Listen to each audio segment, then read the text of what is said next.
Don't just like. Okay, I'll do an introduction. It says Okay. recording on this computer.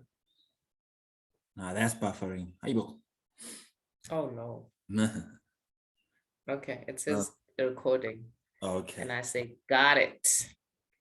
All right. The lady I'm talking to today is an important person in my life. In my first book, Born Almost Free, I dedicated to 3 women, Sands, Zanele, and Bianca, for changing my life. This is Sands. She goes by Miss Sands nowadays. But last I checked, a really great person. I met her in university.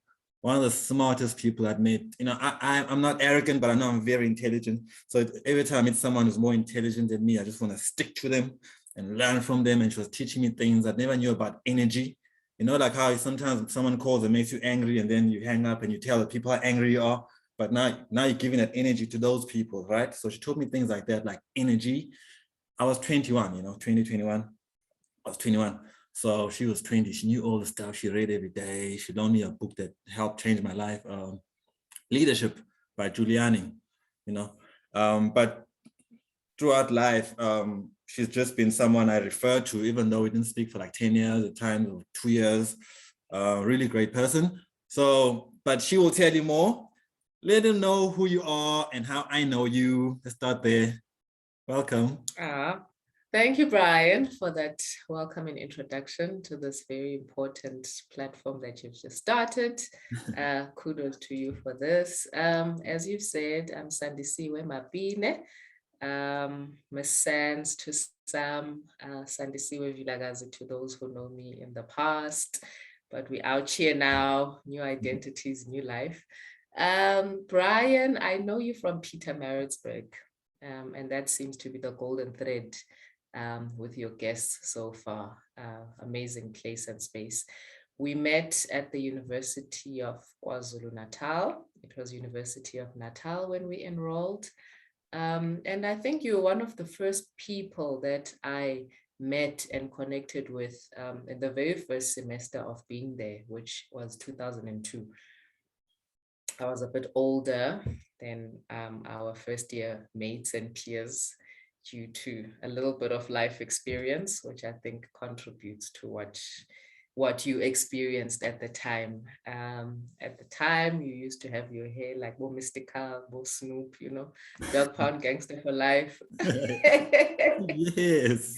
And I think we're in politics together as well, amongst other spaces. I think we ended up interacting with a few common people, especially the people in powers, the society that was founded during our time, the Poetry and Urban Activism Society. Yes. That was good times, right? Oh yeah, so absolutely. I anticipate that you'll invite some of the people from that time, from that era.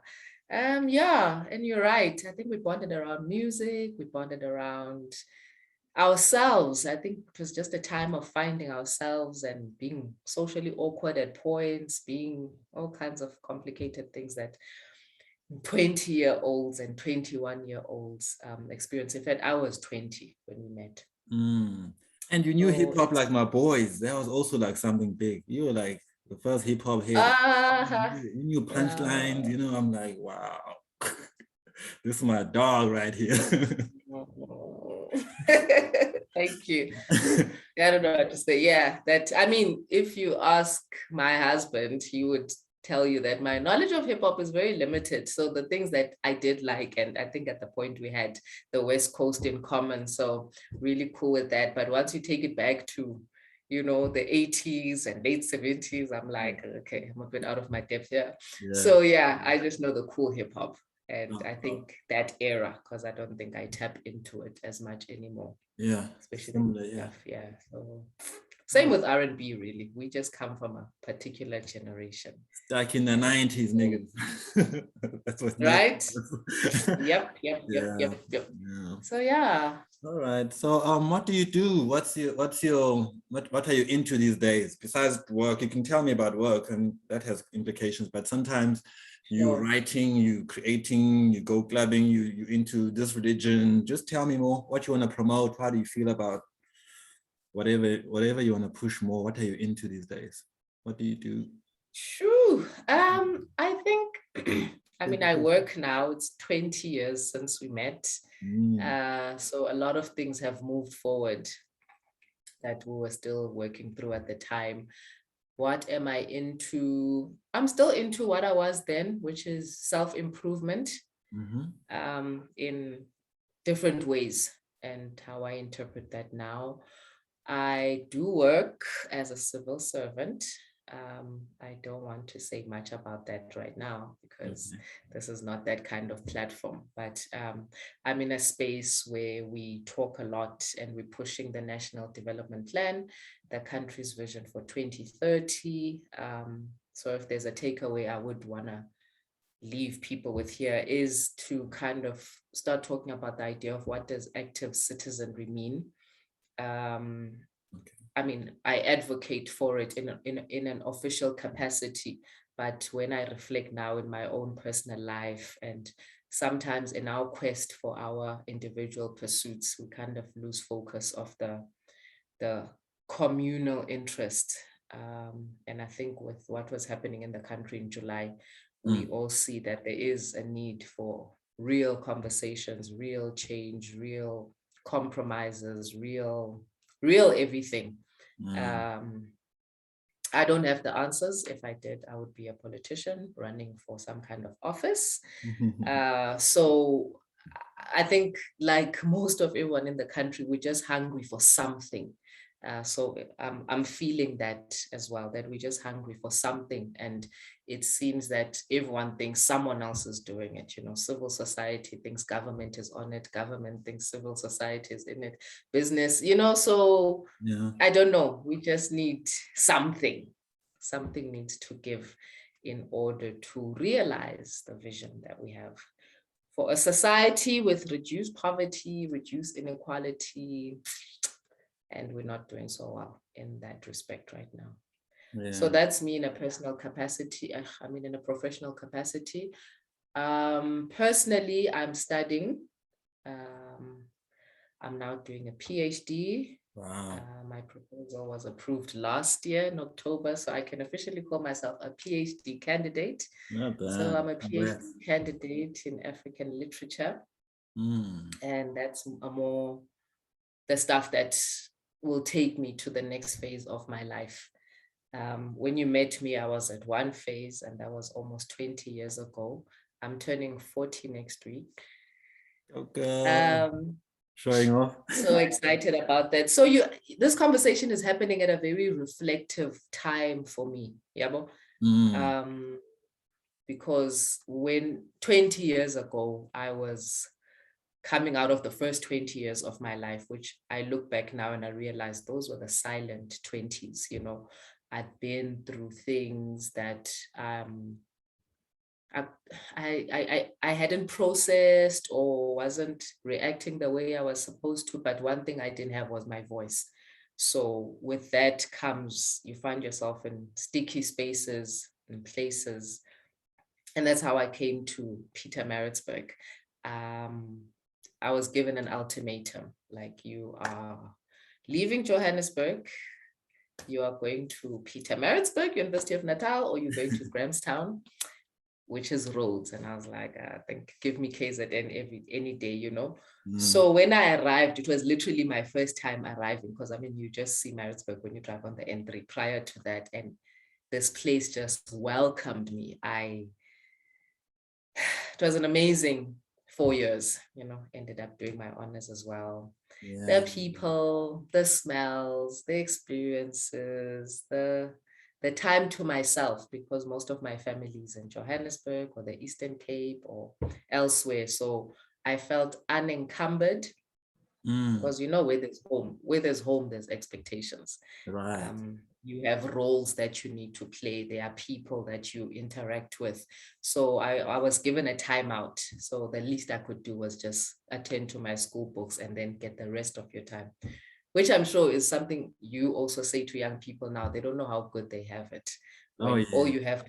All you have to do is just pass, get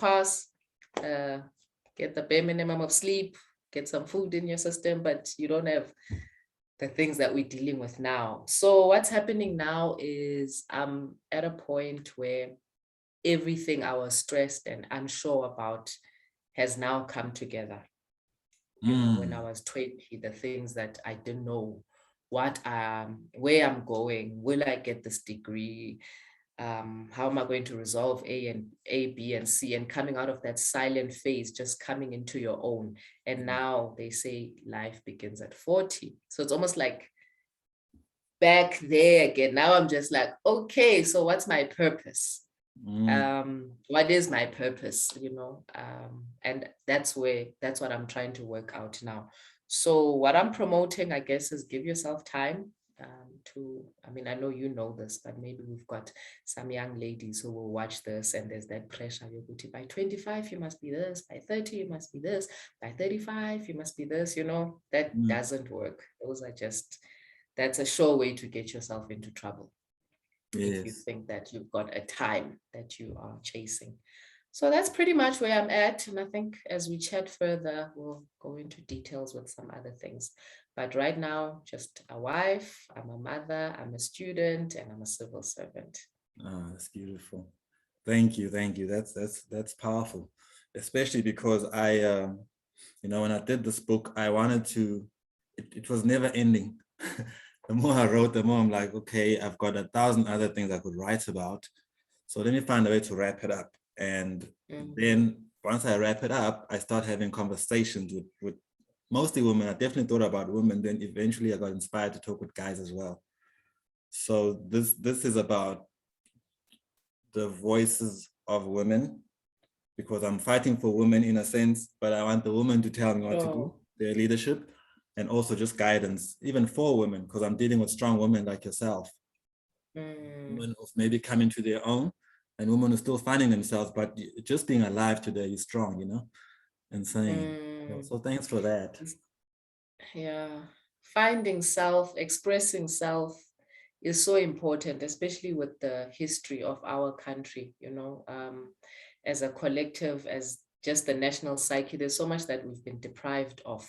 So I think it's important, and we're grateful for these opportunities. And my PhD kind of speaks to that expression of self as well. It's looking at celebrity autobiography, Black celebrities, local ones. So it ties into my love of reading. So I find myself engaging with pretty much all the celebrity autobiographies and biographies that have been released since 2000. For my study, I could only select 16. But through it, I'm learning more about the importance of just getting space to tell people who you are, you know, whether you're trying to work out your identity, maybe I'm not who I used to be. So such platforms would help me to say, hey, if you knew me from high school and you thought this is what I was, sorry, this is who I'm turning out to be. Yes. Or some write it as PR, you know, as a way of branding yourself. And I'm mentioning this because even as we're having this conversation and we know it's going into this World Wide Web, you think about, what does this mean? You know, is this a conversation with Brian and I? Is this something for future daughters to look back at and say, hey, this is what mommy was saying at 39, you know? So there are all those possibilities, and this is like us putting something in a bottle and just letting it float and it go where it will, you know? Yeah, and I'm someone who finds myself through writing, and I've written through a lot. So it's new to speak. In fact, I've never done this before. It's new to speak. And it's interesting. I'm happy to be your first anything, because you're so knowledgeable, you know, like I'm surprised at anything you haven't done. I just want to tap into something that I think is so inspirational about you, because when you talk about South African writing, African literature, your master's was in Kwaito, you know? I remember I love that about you. You also love Kwaito, and you tuned into South Africa, you see, because I'm very passionate about South Africa. That's why I'm passionate about my own hometown, Maritzburg, as well, because I think we should love home. So tell me about that, just briefly, if you don't mind. Tell everybody Ooh, I about. don't mind at all. I love this Yes. topic. So now remember my life's journey before 94, I lived in I lived in a homeland. So in a way, I got introduced to South Africa in 1995 when I moved to Johannesburg. And when you are new to a space, you tend to soak it, you tend to take it in more than the people that have grown up in that environment. Absolutely. And around that time, it was like the new South Africa, Madiba is the president. These young acts are popping up. There's Studio Mix, there's Gem Ellie, Homonati. Like your head is just like, how am I? What's the one in South Africa, you know? And you are a young teenager. So you like really tapped into all of this. So it's always about timing and where you find yourself at a certain age and what's happening in the country. So all those shows we attended, man. YFM is being founded around the same time. There's YMAG. There was just so much happening. And I totally absorbed it all. I was here for it. The Boom Shakas, the Athas, the Mdus, the Abashantes, I mean, Tikezi came later, Scheme. You know, it was such an exciting time to be alive. And then later, in around 2000, we started getting these news reports, Kwaito was dead, Kwaito was dying. And it was so confusing for me to look back and say, but how did this thing, and I say this in my paper, how did this genre and lifestyle and, you know, sound and flex that we were part of, what do you mean dying or dead, you know? And as one studied, okay, my undergrad was in media studies and political science. So you start looking at things with a discerning eye. You're like, okay, hang on. And that's what my study was on the coverage or the representation of Kwaito in the mainstream media. Now you'll remember when they came out, we didn't really have what we know as the tabloids today. So there's no Sunday Sun, there's no Sunday World. So in terms of the press and Sunday coverage, what you're going to get is more Sunday Times, more City Press, I think New Nation. Oh, another thing about that time, Bafana was banging. You understand? So all these things tie in. And I mean, it's just that one had to choose one. I could have written about Bafana. As I chose to write about Kwaito, but things that just energized us, you know? Our confidence was on full, you know? Sure. So I was curious. I'm like, so how is Kwaito dead? And I mean, we know that then that Durban Kwaito picked up and then something else happened with that offshoot. But I kind of suspected that its representation and coverage in the mainstream press played a role in how it was received by other sectors and other people that didn't feel it like we did. And if you think of hip hop, so it's almost like the media was the translator. Right. So if you are a 60-year-old man living in Sandton and you read the Sunday Times, you're very far from the bashes that we are attending. You don't care about Boom Shaka or anything like that. So you read these papers that talk about this unruly youth that are into fashion, they're into violence. You know, it's like the coverage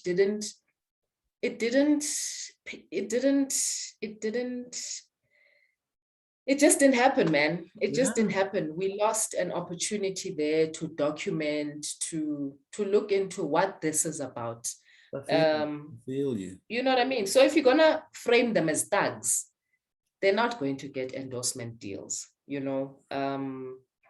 They're not going to get the respect that was due to them, you know. And another thing, especially when it happened, we're talking about youth that were probably still based or just coming out of a township.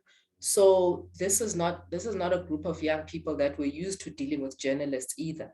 And I mean, now you can see there's more swag. They know how to assert themselves. They know that you need me as much as I need you. But I think at the time that power balance was skewed towards the media houses where, you know, you come in there, you can't even articulate yourself in this English. So all you're going to say in the interview is what they've asked you. You know, they'll ask you, oh, where did you get this jacket? You know, so the language, and I guess that ties into something else that we need to look into, the issue of language, the mere fact that after so many years, we are still a society that prioritizes English. It's a bit problematic because then we're putting people in boxes. So if you don't know how to express yourself, you are kind of limited. So that's what the paper was pretty much looking at, because I was doing it in journalism. So I had to look at a journalistic aspect. But if I was looking at it from another school, then maybe I would have looked at something different.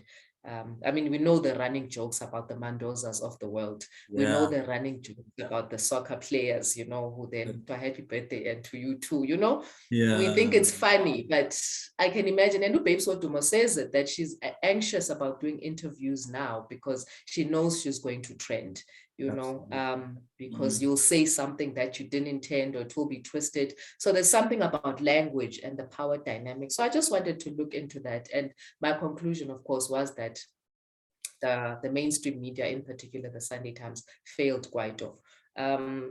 Did they care? Maybe not, because, hey, it's just like young Black township kids, which is why it's such a disappointment how the Sunday World and the Sunday Sun turned out, which is like another thesis on its own, that these papers that were for us, about us, being supported by us, turn around and just tear down everything and everyone, you know, like Lauren Hill said, they hail you, they nail you, you know. So if you're being covered by those papers, watch your back, because then you'll be on the front page with a stupid scandal on top of that. So it's quite complex, and I'm still very interested in that space. There's something. No, carry on. I'm just saying there's something we haven't gotten right in the coverage, but it's better now with social media, and the model has changed. If you don't like how you've been covered, at least now there are opportunities like YouTube to speak for yourself. You know, the right of reply that they pretended to give you, now we grant ourselves our own right of reply. Absolutely. So that's very interesting, Aksafani. Absolutely. I hear you. I can say it, me too, a lot, and I understand a lot. My big thing is a dominant culture. I think that's our big problem. You know, everywhere you go, the dominant culture, which is how everybody who's normal lives, you know, for lack of a better description, the normal society, the normal person is usually part of the majority, right? So if you look at South Africa, we speak English, we can read papers, you can get a driver's license, you can drive, you can buy a house and read the contract and understand it. That's dominant culture. In South Africa, to do that, you've got to be part of the minority. The dominant culture is flipped around here. So white people are 8% of the country. So, you know, even if you look at medicine, when you've got the flu, it's in English and Afrikaans. If you look at people who like maize meal, our staple diet, English and Afrikaans. You know, some things now you'll see indigenous South African languages, but everything is, so basically the majority of the population, to be part of dominant culture, to be normal, to be civilized, to be human, have got to stop being themselves, you see. And that's where I feel the love for Jacob Zuma comes in, because he's part of the other people that aren't the dominant culture. And this dominant culture doesn't know what to do with the majority of the people, so they play dirty as well against all of us. And now we've got this anger as a society where it's like, okay, but they're the minority, but they want us to be like them, but it's like they're not giving us the tools to be like them. You know, if mainstream South Africa would have made every country, every province, every town have a school as good as Michael House, have its own university where the people learn how to survive, man, like just basic survival, then maybe, but there isn't any of that. They're saying, be like us, even come to Joburg, you know, because there's nothing where you stay, go home to get buried and die.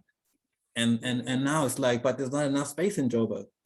But everybody eats, everybody reads, everybody needs to eat and read and live and marry, but you're only taking care of a small section of the society.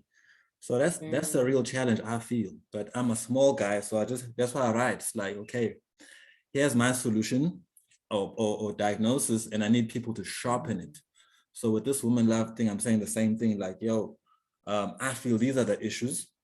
A woman is born, and from 5 years old, she must be responsible. help cook, help wash the dishes. The boys are playing, the boys are watching TV. She must have a curfew. The boys don't have curfews from age 12 or whatever. The woman must be home by 4, by 6. Then the whole marriage, childbirth, but then she's a grandmother, still raising kids. She's a great grandmother now, still working. Like, what's going on? So it's throughout life that women are not being loved. And then we get mad when women are abusive to us, but they're defensive now. You know how we kill snakes? Snakes are harmless, But when you see a snake, you kill it because they're defending themselves. They're scared. They're also scared. Yeah. Well, I'm black like that, conditioned to be like snake. Nah, don't tell me about a harmless brown snake. Not that I'd kill any, but yeah. Yo, what you just said is spot on, Yeah, it's hectic. And I think this is precisely what I mean. I mean, first of all, there's things that we are good at and we have in abundance. And by we, I'll say the Black population in South Africa. You can see that we are very good at dancing. We're very good in music. We're very good and I don't know whether we're good or it's because we learned it as a coping mechanism for all the traumatic things that happened as a society. So our resilience in a way almost works against us. It's like you can't, because we keep laughing, because we can take so much, it doesn't show that I'm at breaking point. We don't have the luxury of breaking down, which is the criticism I have around that era of the 90s, that if something traumatic happens to you as an individual, you'll be diagnosed with post-traumatic stress disorder. And there's stuff that needs to happen to work through that. But we went from the trauma to euphoria.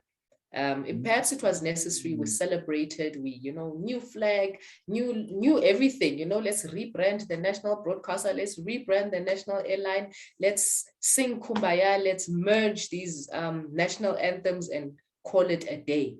Yeah. And now that was not real healing.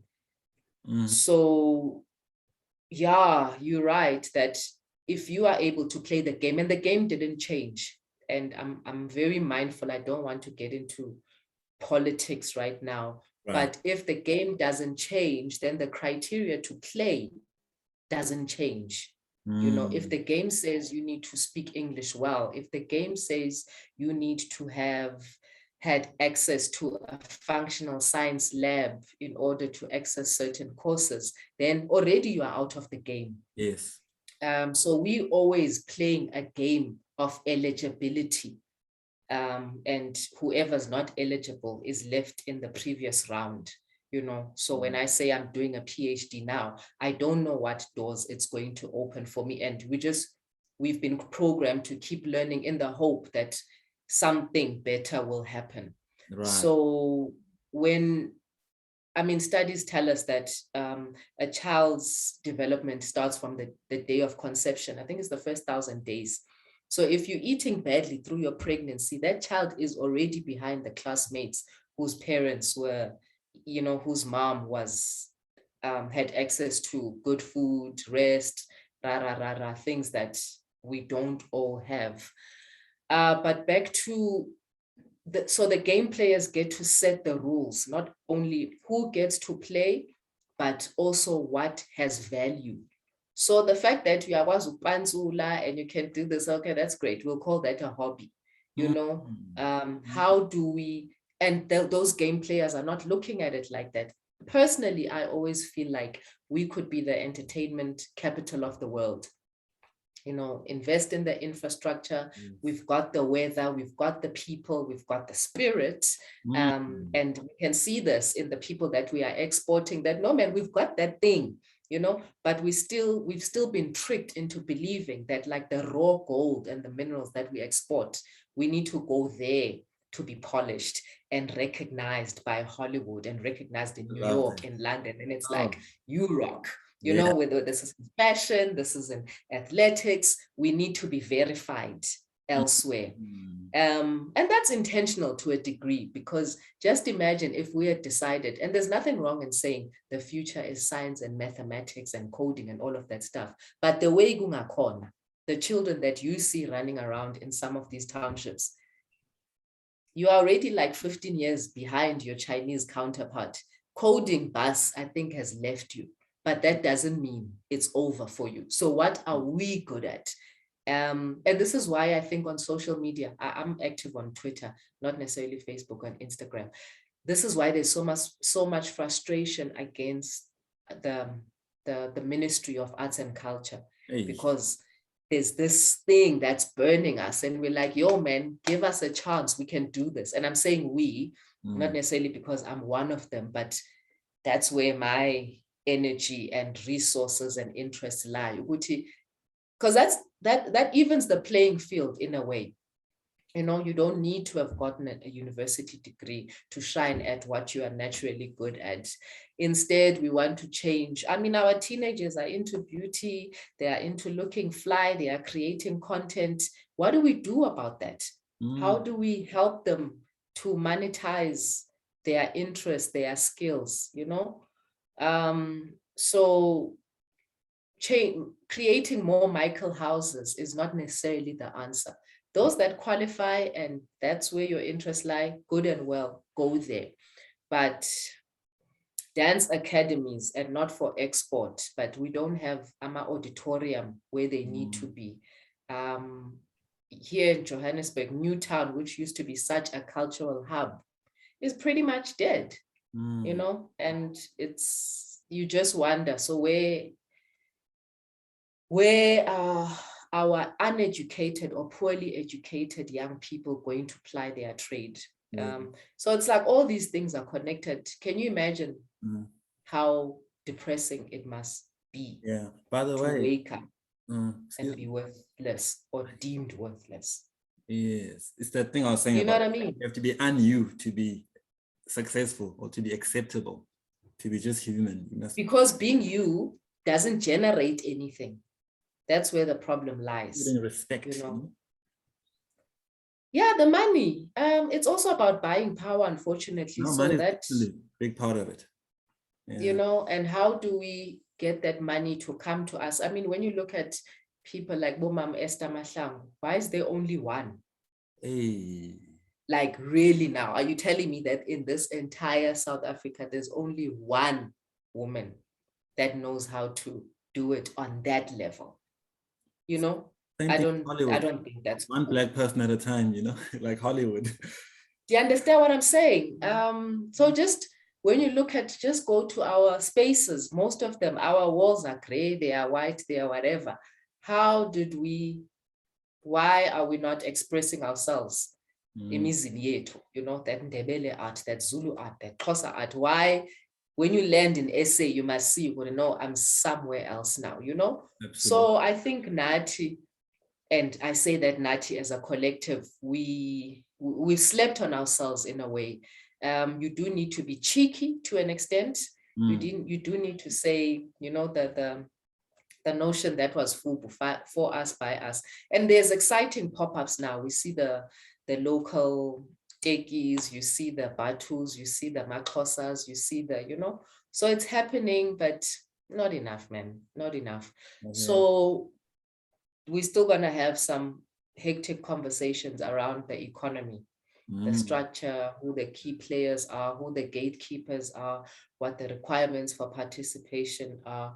And as Tina, who are gaining some access to that world, and I'll say some because there are levels that we've not even seen. You know, I don't know what happens in wine farms, private, what's, you know, I'm not even exposed to that level. So we are cool by the standards of where we come from, but by the standards of what's actually out there, we are all paupers. And I mean, we know so-called middle class, we're like one paycheck away from being broke, you know. If I'm not paid next month, it's over. The bond won't be paid, things will be repossessed.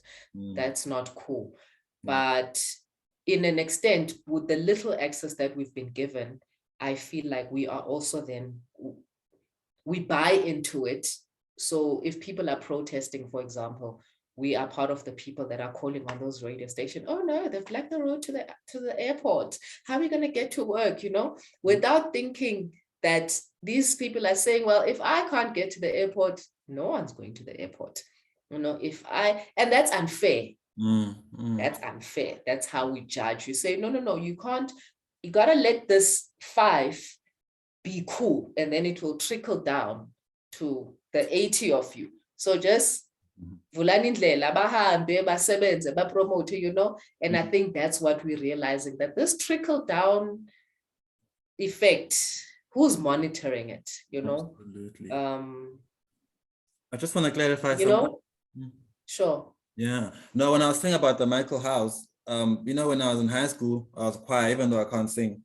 And we'd go to these different schools. There was one called Wartburg High School. This was a German school. My cousins went there. They studied German, and they can speak German, and it's all German culture. So there was a point in my life where I wanted to build a Zulu Michael House, where you learn Zulu culture, but it's as good. You can learn the language in the language. Then I realized, oh no, who will use the language anyway? It's not in part of the mainstream. This Zulu is not part of the mainstream, like French and Spanish. But how is Zulu not part of the mainstream? Exactly. How? You want to say how? When you look at Ukhozi FM, which broadcasts in Zulu, Ukhozi is the second in terms of numbers in the world, I think second to a Chinese station, just in terms of the millions of people that tune into it. But because of their buying power, which is considered not as strong, you'll find that it's cheaper to buy a slot there than on one of the other urban commercial stations. It's that culture thing, I'm telling you. Understand? So it goes back to that thing, your language. I mean, the mere fact that we even having this conversation in English, it's just because we're trying to get this content to be seen by people that have access to things that can help us, and those people are speaking English. Really, it's very sad, man. I don't know. But we talk, I mean, if there's going to be a meeting, there's going to be 5 people that speak only French. Who's autonomous translator? There'll be those things as fagwayo, but who does that for us? And with the rate of unemployment, can you imagine just how much more confident the youth would be if you'd walk in there, they say you've got the option, we make it a running joke on social media about English bundles. Today I mustn't deplete my English bundles, We sit in these meetings sometimes and you want to express yourself, and then it's like, and then you say it, and then you sound stupid and you sound unorganized, but then there was a translation that had to happen and it doesn't come out right. So, and that's us in our working spaces, in how we write for academia. How much more when you don't even have that, and you walk into this room and there's this panel and everything is in English, So there's a lot that we still need to work through. I don't know if we'll be able to do it because, Tina, we are now caught up in this system, but I would hope that we dismantle some of these for the sake of our children and their children, that people like Credo Mutwa just disappeared like they are nothing. Yeah. You understand? Yeah. Whose job is it to honor those people? Is it the ministries? How do we honor ourselves? Yeah, shouldn't be. You understand? And it seeps into our individual lives. Uti, how do I honor myself? But where do I get the space to honor myself, Yeah. Things that should be normal become a privilege. Rest and relaxation. I mean, the people that have to walk in the dark to work from 4 a.m. What kind of parents will they be? If you leave home at 4 a.m. and you come home at 8 p.m., who's parenting your children? Yeah. You understand? So it's deeper, man. And it's sad. And I'm hoping that through this conversation, it will touch. I mean, there are people that are doing amazing work. And I think with this new phase in my life and reflecting on the things that I'm reflecting on now, it sounds like there's definitely a need to do more, to connect, to empower, to lend what we can, whether it's our voices. Sometimes we interact with people that are less privileged, less articulate than us, but they don't know how to complain. Hey. So that's like one of the few things that you can do. You know, you are in a queue, you are seeing that, and because this person is dressed in a certain way, blue collar, this is just a lunch hour, they just stepped into the bank from the construction site, there's some unfair treatment. There's an opportunity there to say, but hang on, this person was first. Hang on, you know? Just kind of, and these are the things that I'm starting to think now, because previously it was like, okay, do you study, rise, what, you know? But like you say, it's not sustainable. Yeah. It's not sustainable the way you're corner. So I wish how to survive in their environment. We have these conversations, you know? Yeah. And the dignity that's promised in the Constitution. We've got a Constitution that says we all have the right to dignity. Well, I don't know where's the dignity if, you know, my circumstances are such that I've got no privacy, I've got no food, I've got no respect, I've got no job, I've got no hope, you know? It's not just figures. It's not like 23 or what percent of the population lives beyond this or this. These are actual people. And that's one of the things that I've got a gripe with the media, is how we keep setting the agenda. And I do wish ground up, you know, I think top down is not working. Absolutely. And sometimes we sit in these boardrooms and we think we've got the answers. But I think if we listened more, you know, take the resources and be like, here's the kitty that I've got. What do you want? What plans do you have? Because if you parachute down with solutions, it's not going to work. And I'm saying that with all humility, and I'm part of the problem, you know, sitting in those offices, speaking this English, thinking you can devise strategies. It's not like that. And that's where the active citizenry comes in. I don't know if we are organized as people. We're having this conversation one-on-one and we agree on certain things. So how do we consolidate what we're saying? You know, when we saw the women marching to union buildings with those petitions, are we facilitating those kind of things amongst ourselves? We have solutions. The youth have the solutions, you know. I mean, I'm loving everything you're saying. That's why I'm just letting you go.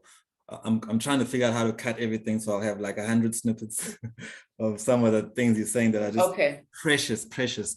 So feel free. I'm saying that the humility now, that's an example of the humility is me saying we must treat women like this, but I'm going to ask women, you know, the same exact thing. Like, let's go down to the people that we 100% academics have solutions for, because we've studied similar backgrounds. But now with my little bit of knowledge, let me ask you what you want.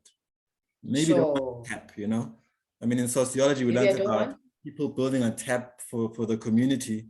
But now the woman is to go to the river, first of all, have me time away from the men and the children, and then get together and gossip and have social time with other women. But now we got a tap. Now she walks up 5 minutes and is back home. She's lost that 2 hours of doing laundry by the river, you know. So what's development, you know?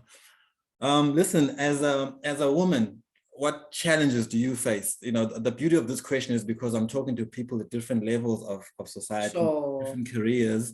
I just want to know what challenges do you feel you face as a woman in general? South Africa, the world? I mean, our safety. That's the main one. The idea, well, let me not say that's the main one, but that's the first thing that came to my mind, because that's the one thing that ties all the women of South Africa together. You know, we'll still get into now a woman in this space, or woman of this color, or women of this belief. But one thing we all have in common is that you can be taken out at any point. Am I next? It's shocking, you know. So let's say I'm jogging in the morning. Well, I don't jog, but let's say I was jogging in the morning. sometimes you come across a man and you'd rather go right, even if you had intended to walk straight. So maybe just a consciousness of that. And I don't know, and this is just one of the challenges, I just mean to our physical beings. Right. Do you, when you see me approach, do you cross the street? Which is what my husband says he does. You just cross the street to give the woman a sense of How have the do that? pavement, you know, How, right? yeah, How do you so should know, indicate that especially I'm white women. harmless? Hmm? Especially white women.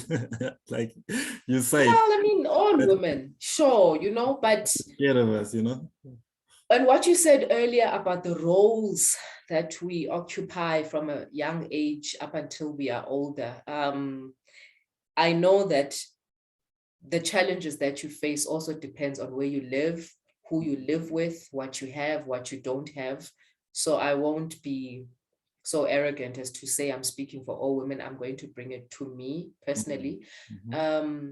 As a worker, as a student, as a wife, as a mother, as a cousin, as an aunt, as a friend, what I realized that is a challenge sometimes is not necessarily balancing them all, but giving of yourself.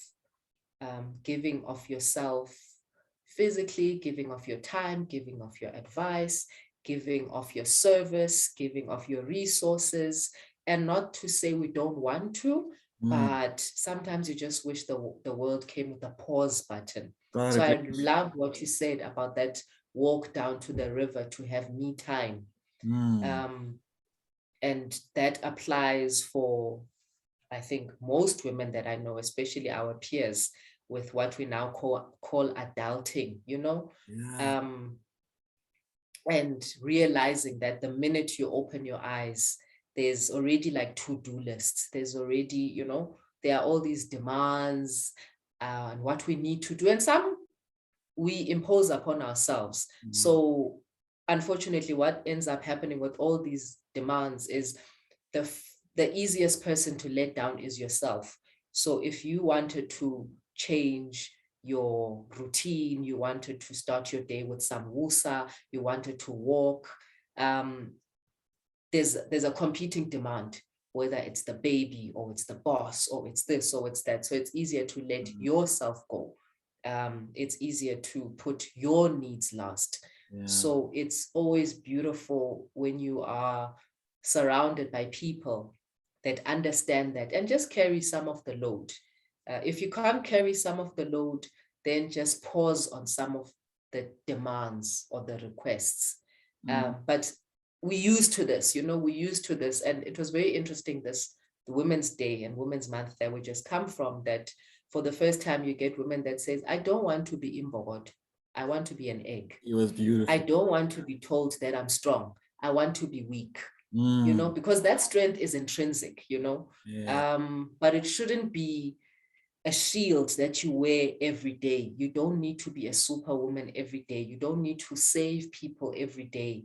And not to say that you can't, but can that only come out when it needs to, you know, just absolutely the spaces, increase the space between the need to deliver. So that's a challenge, I find. I love that, you know? Because as a man, I can fight physically, literally now, but I haven't done it since 2009. You know, I don't have to fight all the time now. As a woman, it's like you're doing this the whole time. The whole time, you know, just if you're not doing this, which is fighting, it's also doing this, propping up. A lot of propping up, a lot of supporting, a lot of, and we do it to other women too. Of course. So, you know, and I'll echo what one of your, do you call them the guests, or one of the women that you've spoken to before, what Ulwazi said about exhaustion. You know, there's a lot of exhaustion that we we are calling. And it's very interesting because it's a generation thing. There's our grannies who did these things without thinking and blinking. You wake up, you are busy from sunrise to sunset. That's how you show your worth as a woman. You know, you're doing this, you got this. And then you've got our moms who kind of were just like, balanced about this, but we'll do it anyway. And then they'll have those kitchen parties and stokvels and space to exhale and then woosah and come back and do it. And then you get our generation who's just like, I don't know about this, hey? And so it makes it difficult to our mothers and our grannies. They understand our challenges, but because they didn't live in societies that respected that, they also maybe see it as a sign of weakness, but we just got on with it. And you're like, but I don't want to get on with it. Do you understand? So the next generation, our daughters are going to be something else because they're now born of mothers that are questioning a few things. You know, we may not be winning that battle, but we are at least questioning it. We've got the language to call it, which is a start. Hey, you remind me of one of the frustrations with my marriage. I'm not going to get personal, but basically, I was trying to be that husband. I'd be like, I've got the kids. You can have a drive. You can do something. I changed diapers. I would stay up at night when the babies are born. I'd stay up until 3 a.m. I'd say I'm available till 3. So if you want to sleep at 11, I'm with the boy. We're talking. We're having a conversation with my 1 month old, and we're watching TV or whatever. Well, I watch internet, but it was trying to be the ultimate guy. And part of my woman love 365 message has been going on forever. So I would show these things on social media. I'm hanging out with the kid. A lot of women love, you know, and the woman just couldn't get it. It was like, I'd be like, sometimes, you know, you have this abusive man in your head that talks to you things I don't say. You don't have to go. You don't have to do the stuff. It'd be nice if I've been driving for an hour to get home to a meal, guaranteed, you know, not when you feel like it, but okay, fine. You don't have to. I'm not going to force you. Now, some of the stuff felt unfair to a point where it affected my health. But I was trying to be the most accommodating guy ever. Like, let's have a routine. Let's do this. But basically, have freedom to be you, you know, as much as possible. I will help with everything. So I'm trying to work out what happened in terms of you saying those gestures were not appreciated or they were misunderstood or what? You lose respect, your respectability as a man. So the person will resort to man roles, number one. Number two, is that feeling that it's hard to actually say this because it doesn't sound right, but some people look for struggle. They want to be part of the complaining woman. It's like they feel left out when the women are complaining and they want to say, I'm doing all this by myself. I'm like, you don't have to. You really don't have to. I'm like, I grew up without sisters. Let's take turns, you know? But there's just a complaining spirit there. And you just can't win with some people, you know? It just felt like that. Like it's all the women in my life look outside looking in were praising me. But then you get this for that now. Like you're trying to impress everybody, but it's like, yo, I'm stuck. I can't work. I can't do anything. I might as well spread my message, you know, for the men out there to see. But it's like I'm losing respect from everybody now. Because why are you doing laundry? Why are you doing this? And it's like, I'm trying because I'm sensitive to this. My mother doesn't seem like she had a nice life in my eyes. She just had to raise us. And I didn't see her go out with friends. Fortunately, when I think back now, she did go on dates and come back late at night with Uncle so-and-so, Malum Spanbay, you know. Sure. She never remarried. She didn't have, I don't remember having a birthday party or you know, drinks with friends. It was just her and us. So I'm sensitive to that. That's part of my thing. It's like I'm a wounded healer. I saw the male to female violence in her life. I saw her anger towards me. It's like she turned on me because I was the one running to the police stations with her and things like that. And then she was the one beating me up. So it was like, okay, a betrayal, first of all. But as you grow, you become sensitive. What made her so angry? you know. Sure. So in dealing with this divorce, I've been so sensitive to say, okay, let me take this punishment and be nice, because maybe my kids will get the punishment as well, even though it's unfair.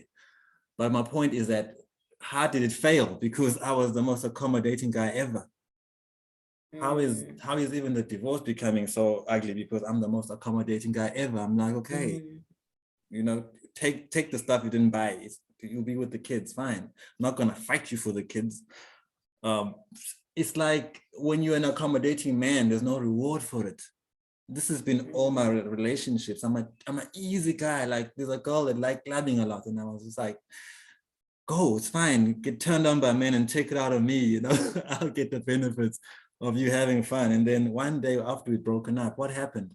She couldn't tell me what happened, except the time when her sister was causing hell. You remember that? Her sister was going wild. Even though she agreed we can date, she was my friend, and then she just started going public with our relationship. And the one time I went public, everyone just was like, "Whoa, what are you doing?" I'm like, "I'm giving her own medicine." The girlfriend didn't like that. But then the other thing she mentioned was, "You never took me clubbing." I'm like, "Are you serious? Are you kidding me?" So you were meant to go with her. I was meant to go instead with of her. let her. These are the things we miss as guys sometimes, where you think I'm the ultimate guy. I'm not jealous. Woo. I'm not jealous. I'm easy. I don't care if guys hug you. That guy kisses you on the neck, though. I don't like that. I don't want to call while you're sleeping next to me at 3 a.m. when you're spending the weekend with me. Why is a guy calling you at 3 a.m. and you're actually having a conversation with him? I don't like that. I'm not stupid. But sure, I'm an easy dude. I really am an easy dude, man. And it's not working out for me. So what's going on? Comes back to the point you're talking about the mothers as well, the women as well, have these conditioning where it makes you prejudice against the woman or against the man is soft now. It's like, hey, 2 women or 3 women said I should have smacked my wife. I'm like, hey, you know, one woman used the concept, the movie, is it Beloved? What movie is Oprah in? The Color Purple. The Color Purple, yeah. Some guy took her eye out or something, and she told her husband that if you had slapped me just once, I wouldn't have such a big mouth. A woman told me this, I'm like, no, man, you know? So I was disturbed by that. So I'm saying sometimes the woman perpetuate some of this stuff because they're like, okay, here's a role, here's a role. And yet you're dealing with professional women now, women who also work. So my solution has always been, let's be roommates. If me and you were renting a flat together, we same gender, different gender, we're renting a flat together, 2-bedroom, you got yours, but we've got a kitchen. We've got a common kitchen. Someone turns the lights on at night, draws the curtains, you know, responsibilities that are neutral. Sure. Yes, the woman bears the child, but when the child is born, we can both feed the child. I mean, if you're not breastfeeding, you can, when the child is 1, you know, and they're eating, or if it's milk in a bottle, we can both do that. Let's negotiate these responsibilities and then things work out. And you just find with some people you can't, because they revert back to just go get the money. I'm wondering, as you speaking, that some of the things, some of these expectations, we've linked them to our identities, perhaps. I mean, when you are a makoti, like I'm 2 years married now. And I remember when I went to visit I don't want to say in-laws, but when we went to my husband's side of the family for the December holidays and spent some time there. So ukukuthala and all that work, and Ayanda Buroto deals with it in her book, Unbecoming to Become, this whole idea of what it means to be a good makoti. So some of these things we say jokingly, you know? Yes, ukotiza, and the honor that comes in working yourself to the bone, or the, you know, like as if you've done some warrior thing by cooking a whole cow alone, you know, and they make you feel like, oh, you are the girl, you know? Yeah. And my mom-in-law is so chilled and so open-minded and so easygoing. And of course, I mentioned her first because that's usually the one ozokufaka, you know, in line. If she wanted it differently, it would be differently. Same with my pops, same with everyone else. And I found that the December I spent there was less intense than at my own home, you know? And I'm like, this is awesome, you know? And I mean, not to say I got there and did nothing, but it would literally be like, go nap. And you're like, nap? You know? And then I came, right?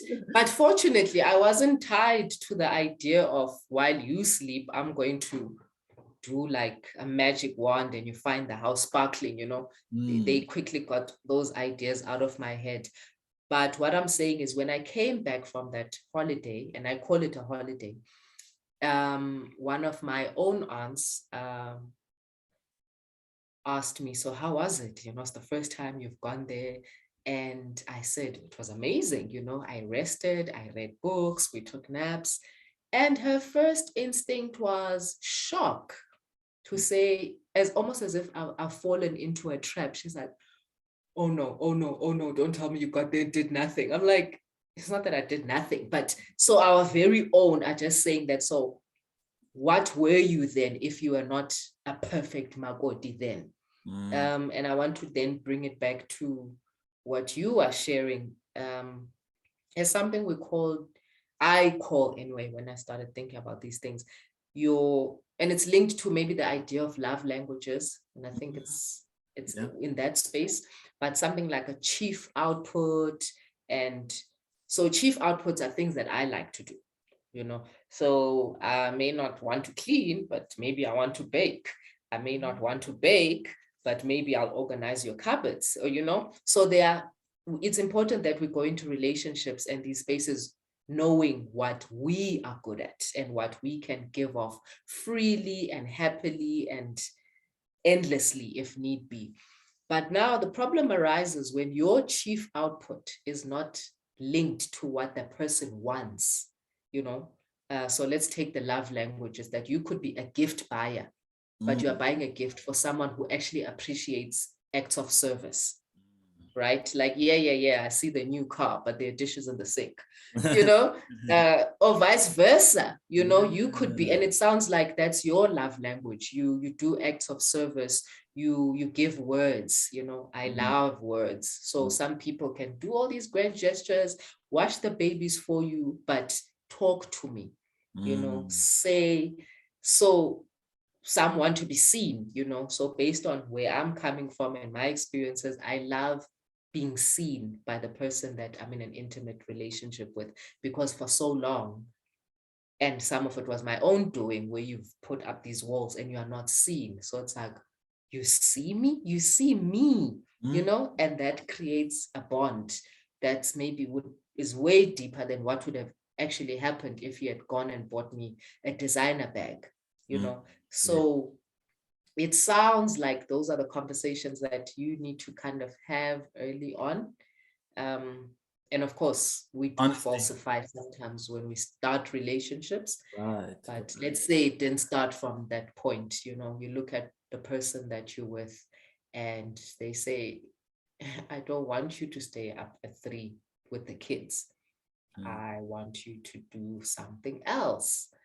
And how sometimes we're too polite to tell the truth. So these are the things that we are learning to articulate. And now we are new age wives. We've got words. We know about triggers. We know about toxic. We know about this. We know about this, you know. Well, it's deeper, man. Don't refuse counseling then. I mean, I've tried everything you can try, including let's do together. Let's do, you do, I do. I went and done, and I was being made fun of. But okay, let's close that topic. But it's challenging. We need to be honest and like you said, articulate our real desires. There's no need to be scared anymore. It's a freer society. And that's if you know your real desires. I mean, there's nothing more frustrating than being in a space where you are, you know, sometimes, I don't know, like sometimes you go visit and you don't want them to fuss over you, and then they do. And then there's that thing that you're feeling now. It's like, oh no, because of me, they've brought out the good china. So the very gestures that they were doing to make you feel at home, they make you feel so uneasy that you can't wait to get out of there. You know, what's up with that? So I'm just imagining something similar happening in a relationship space. What makes us feel overwhelmed? Or maybe you're not used to love. and it makes you want to flee, you know. But So yeah, I uh, think you can't paint all women with the same brush, oh no, and not at all, not at you all. understand. Not at all. So And of course, you start to learn what you attract. Like I have this sounds disrespectful. I say I've been with so many women, I get stunt doubles. I have friends of one type, right? It's like, wow, they could all be sisters. Then I have me, where I have maybe 4 types. It's like it starts to get familiar. So you know to avoid something. And but the bottom line is that I've dealt with great women, and I try and apply the same level of respect. I feel accountable to all of you. You know, everything I've done, if Sands, as much as I haven't talked to her, would hear about it, in my head, she'd be proud. And my mother, everybody, it's all these different women. So it's a standard of communication, articulation. I mean, poetry, urban activism, society was part of that. We had women as young men, we had women with power around us, with voices, with freedom, with autonomy. So we trained ourselves. I'm still trying to revamp or create versions of poetry and urban activism society wherever I go. So there's that. There's that. But I just wanted to ask, what do you think men can do better? That's one of the questions I ask in general for women. I'll base it again on my own experiences. So I can't say what men can do better in general. I can think about the men that I work with. It's just for me, and maybe I'm basing this on what I need right now. It's just give me space, give me platforms, give me treats, you know. So it depends on the relationship. So we will sit in meetings where, for example, the chair is a man, and you've all got your hands up, and then your hand was before a man's hand, and then he recognizes a man before you. Some will jump into that spot, and then some will say, no, chair, her hand was up first. Right. You know, it's like, oh, okay, that's cool. You know, we appreciate that. What men can do differently? They can also just heal themselves.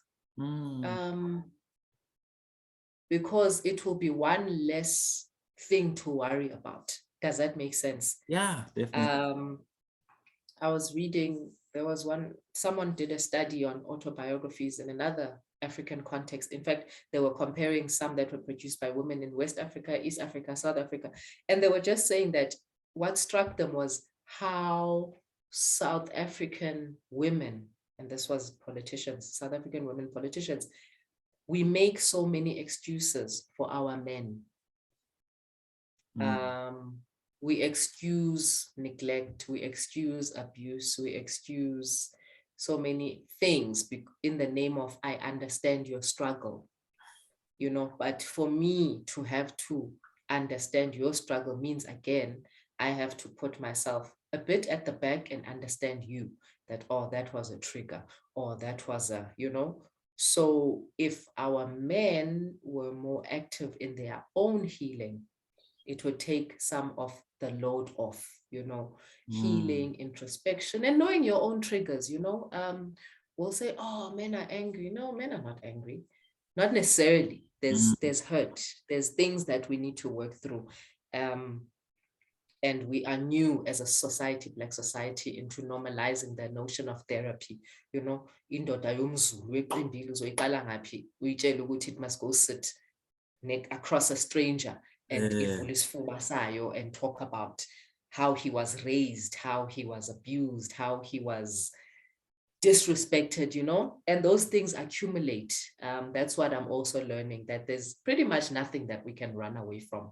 You can remove yourself physically from a situation, but whatever the impact of that, positive or negative, it remains. So there's a lot of, you need to excavate like a construction site. So you see this man, he's big, he's strong, he's got bright lights like a tall skyscraper, only to find that there's something very wrong in the foundations.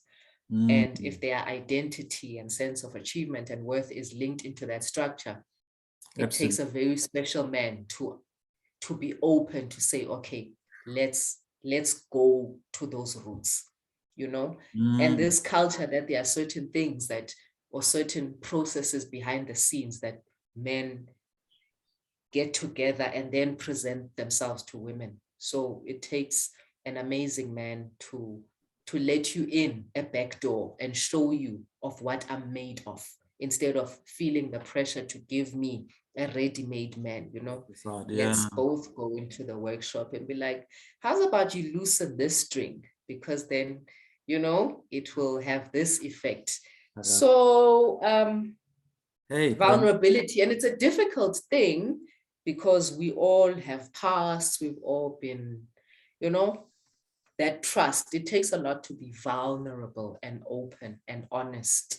It's power. It's a superpower. It's one of my superpowers, and I get stopped every day. There's a woman, usually women. I guess guys get embarrassed, but people try and stop me all the time. Some people will tell my mother, I know what I'm doing. I got myself in a position where I was the coolest guy I know. I can get all the pretty women. I'm gangster. Nobody can touch me. I'm powerful and fearless. I've talked to Taumbe. He asked him a question. I talked to Khoza when the universities were getting together. Like, my confidence is right there, you know? So to me, it was like, my contribution can be to show men certain things don't kill. So I have this thing where I do in public what I think everybody should do in private. A lot of stuff, I know it's embarrassing, like, don't say that. But I'm like, now I've been saying I cry every few months because of my kids. I've been saying, you see how I do my relationships. That's why I give people nicknames, because I'll talk about what my experience in that situation was. That was hurtful and painful, and I didn't get violent. So a lot of it was how to be anti-violent, resist the violence when a woman does this to you. So I might do a book where, with all the disappointing relationships or things women did to me, but it's definitely private. But I'm showing you that I did it and I'm still me. I'm doing it and I'll still be fine. I'll talk about an embarrassing breakup or something and I'll still have a beautiful woman after that. Like, nothing will stop if you do the shit. Just don't be out there like me, but me as a service. It's gonna be flawed, it's gonna be imperfect. I'm gonna sometimes need to apologize, but shit, if I can stop somebody from killing a woman for doing this thing.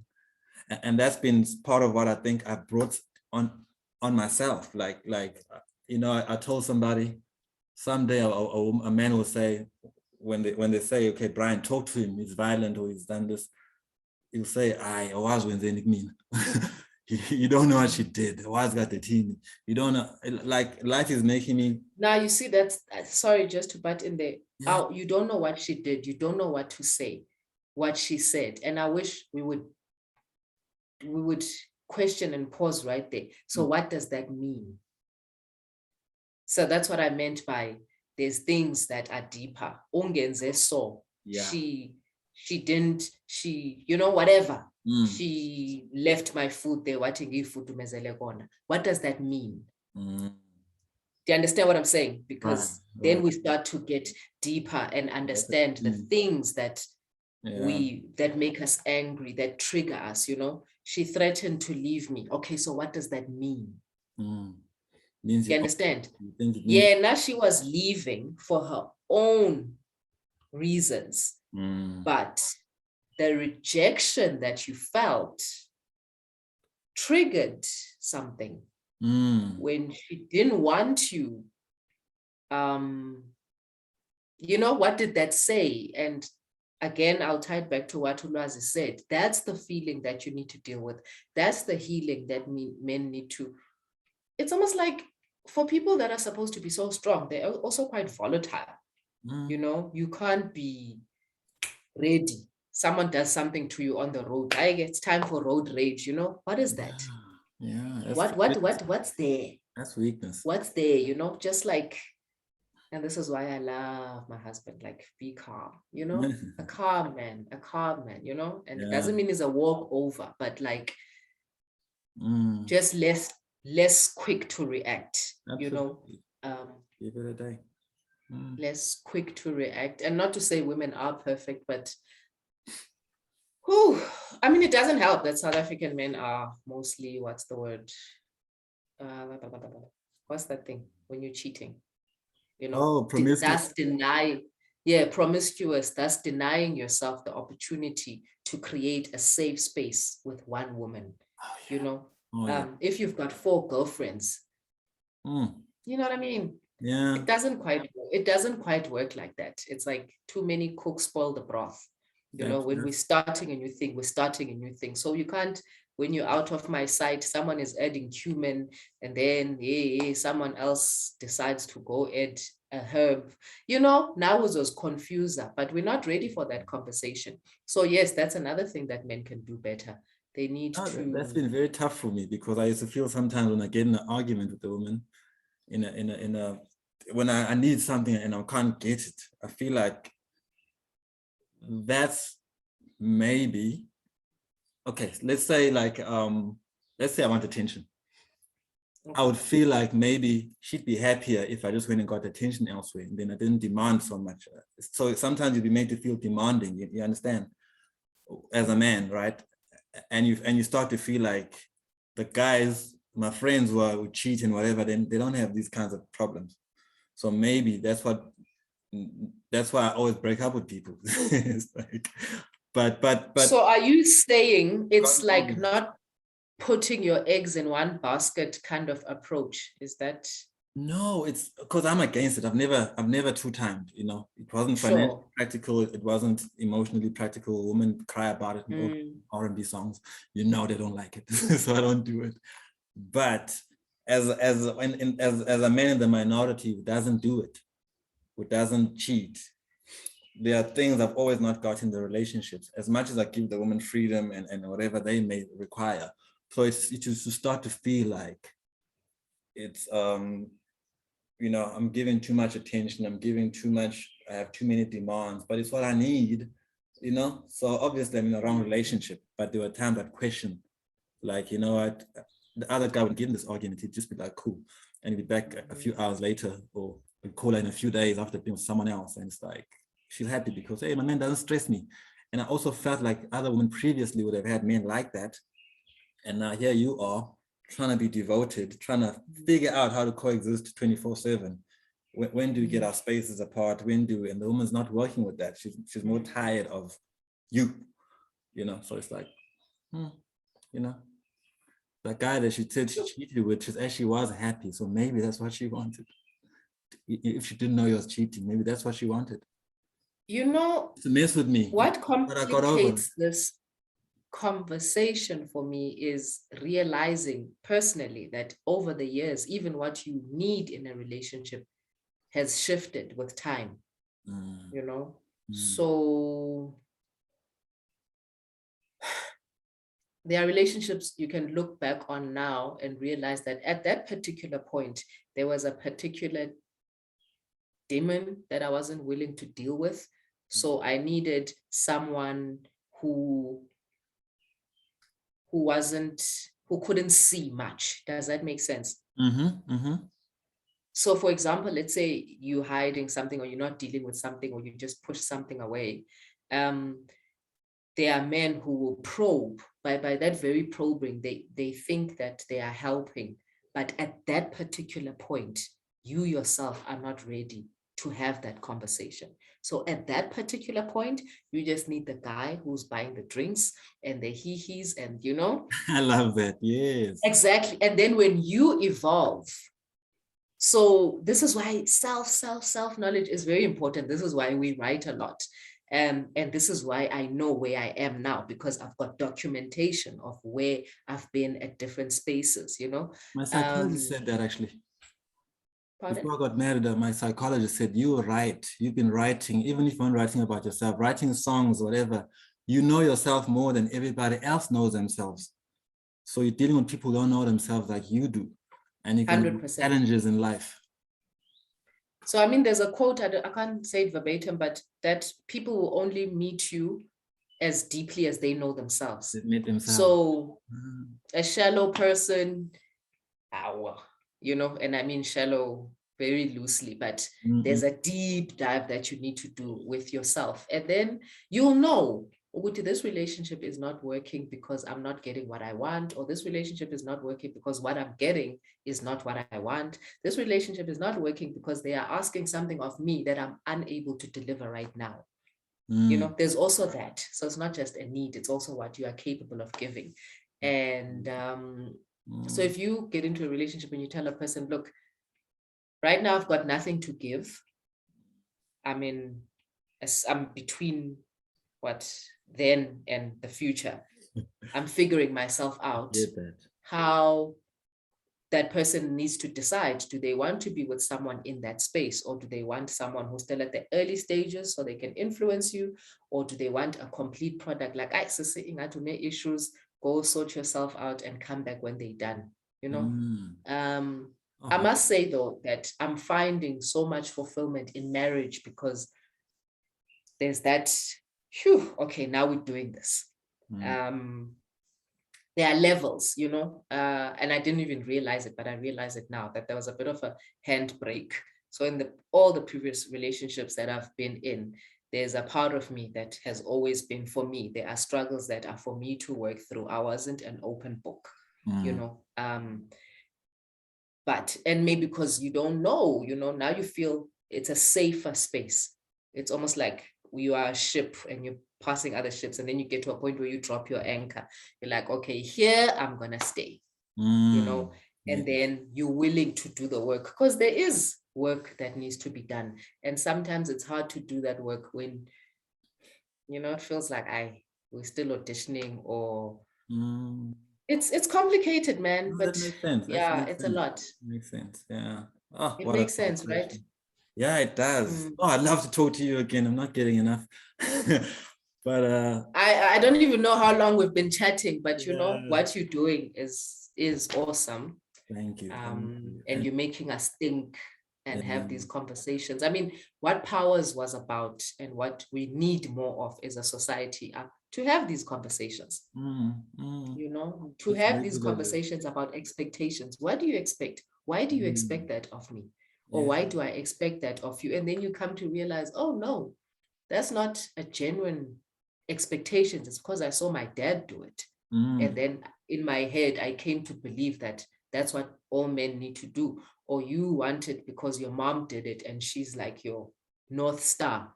And then we need to give ourselves, you know, without judgment, because it goes back to those identity related tasks. So you're like, okay, if he doesn't feel petrol in my car, like my, you know, and I mean, that's something that's simple. He doesn't wash my car, or he's not fixing the roof, or it doesn't mean that he doesn't love me, but that's just not how he expresses, or that's not, you know, I don't know if we are different, you know. I do. I mean, it's that love language thing, but it's also what do you want versus what society, you know. I was watching Jada Pinkett talk about movies, media, and music in whatever order. That's what some of our dreams are built on, are influenced by. But what do we really want? You know, we take that Jada Pinkett example. How many South African men do you know who would have bounced back from that entanglement situation? Hey, no, I love Will Smith. Yeah. What? And say you had an entanglement, nengane, do you understand what I mean? Hey, because we as men, it's not even about the fact that she did it. It's more so about who knows. It's the fact that that person knows where your birthmark is, you know. That's a bad thing, really. Because it's not about, you can do it better than me. It's not even about that. That's less, but that thing. So yeah, now Will Smith is like he's a hero of mine, definitely. And like you say, there probably some who think he's a fool. Like, oh man, I had respect for you, but you are such a fool, you know. Yet how many women you know? There's a guy who said, don't put Hillary Clinton. Baningi women who've just had to kind of take it on the chin and keep it moving. So it's very interesting to be here where things are shifting, you know. So it's interesting where we're going. I mean, we get women that say, I want him tall, I want him handsome, I want him with a good job, I want him, you know, and now men are saying, okay, but what are you bringing to the table? That's new. I've always I been. thought I just had to be cute and I had to cook and clean. And now men are just like, so where do you work? What attributes, you know? So interesting times, you know? Yeah. Interesting times. I don't even know how I got there, but yeah. Goddess, let's wrap this up. Sure. This is beautiful. I just want to acknowledge you for being really one of the greats in my life. You know, there are older people you look up to, and then you have people you actually meet in life. You're one of the first.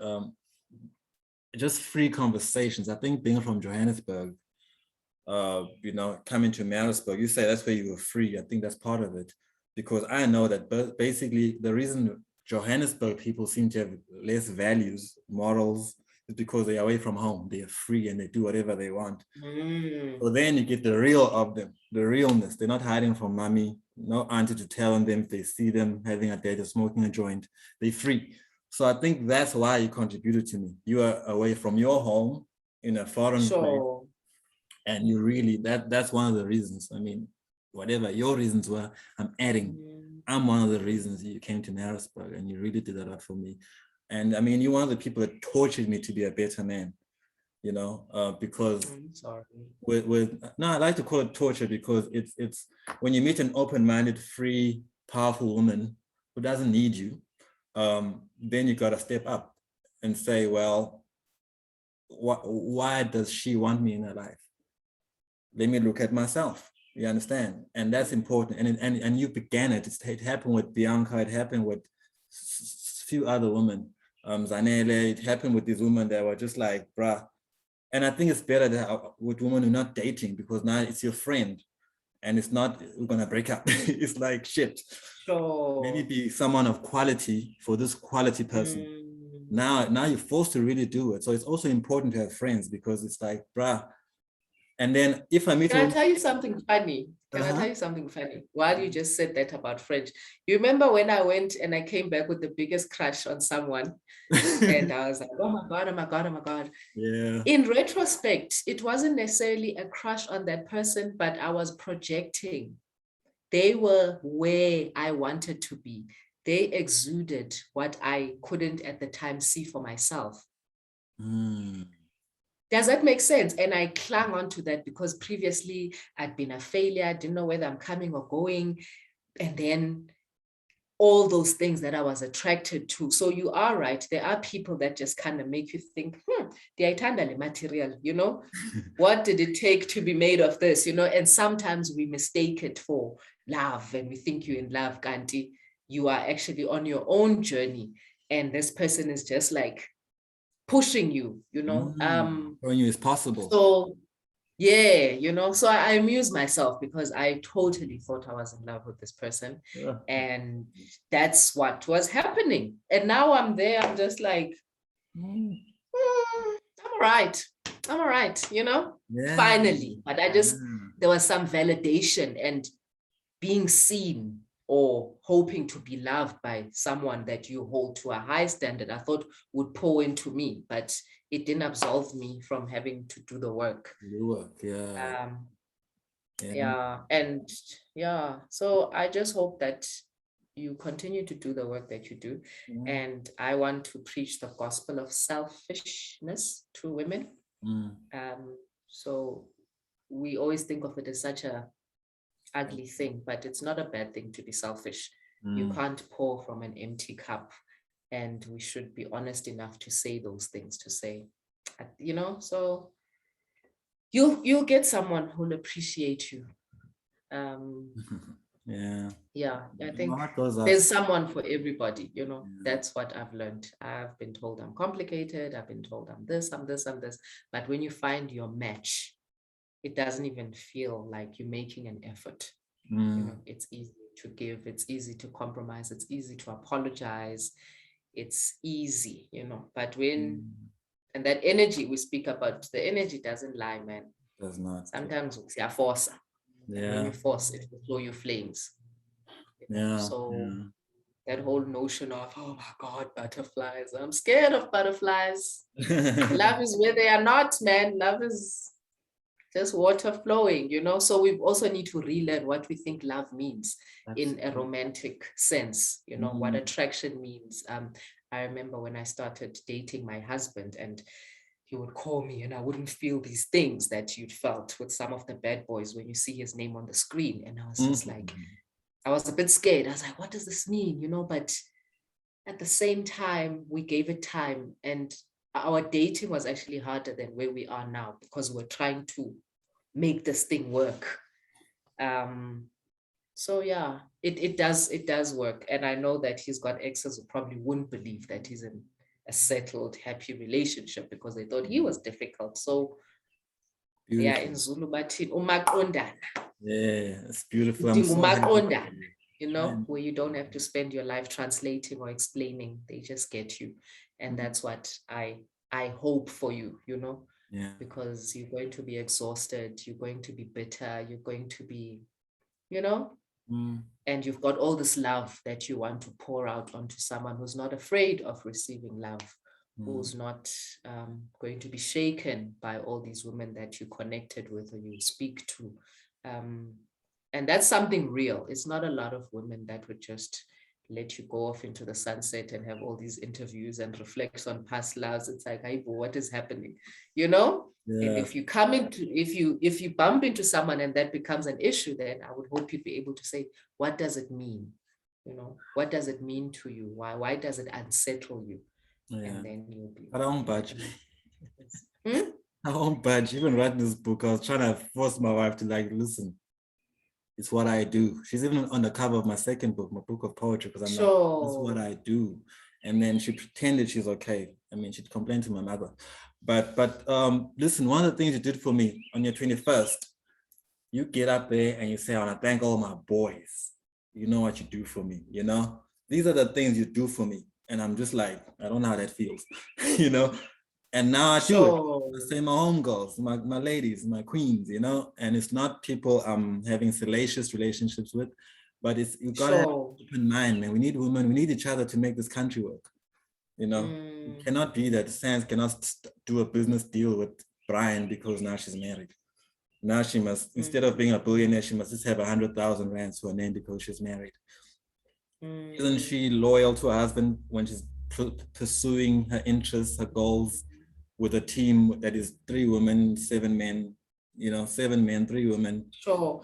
But that's us having to work on our insecurities as well. I mean, you've been in relationships where the idea of his female friends makes you uneasy, not because there's anything wrong with that relationship, but when you look at it in retrospect, it's because, you know, things were not 100% within you.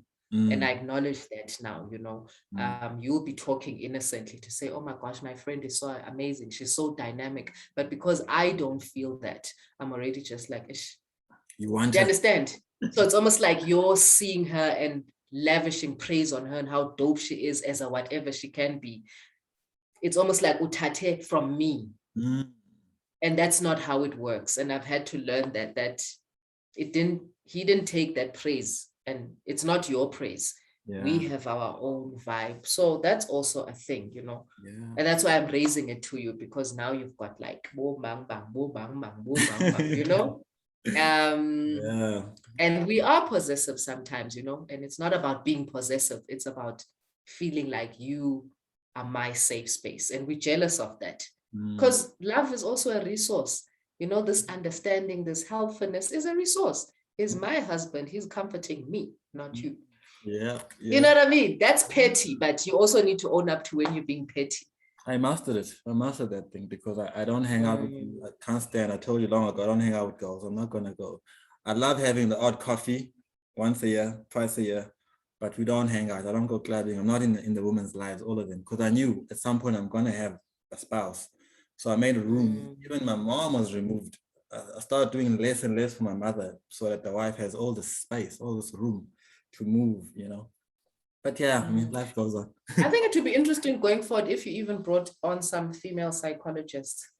I actually want to talk to mine. She's a bit funny, but I actually want to talk to mine and say. No, I don't think you can talk to yours. Do this discussion. No, you can't talk to yours. You can't use the space and talk to your psychologist. You need a random one who doesn't know you like that, you know, Uh-uh. just to kind of speak on some of these dynamics. Okay. No, for real, because things could go very left if you bring yours. Yeah. Because uzote khulumela generally, and then you think it's a sub at you, and you know, so just very hypothetical. Yeah. But I really appreciate this opportunity and to reconnect and the real talk. These conversations never end. No, they don't. You know, and I look forward to the rest of the people that you will speak to and learning from all of them. I think even Nazine, is it Nazine or Nazneen? You know, and the journey that she's gone through with the different courses that she studied and the different avenues that she's explored, you know, and that desire that she feels, you know, I could relate to that because I feel it too, to say, okay, I'm turning 40, but what am I supposed to be? You know, I still don't know what I'm supposed to be, but we keep moving. Awesome. You are what you are. You know, you've always been. So don't be playing with us. You'll just be whatever you are next time. I want to be your professor, your child's favorite professor. I think that's where it's going. That's a long-termish goal.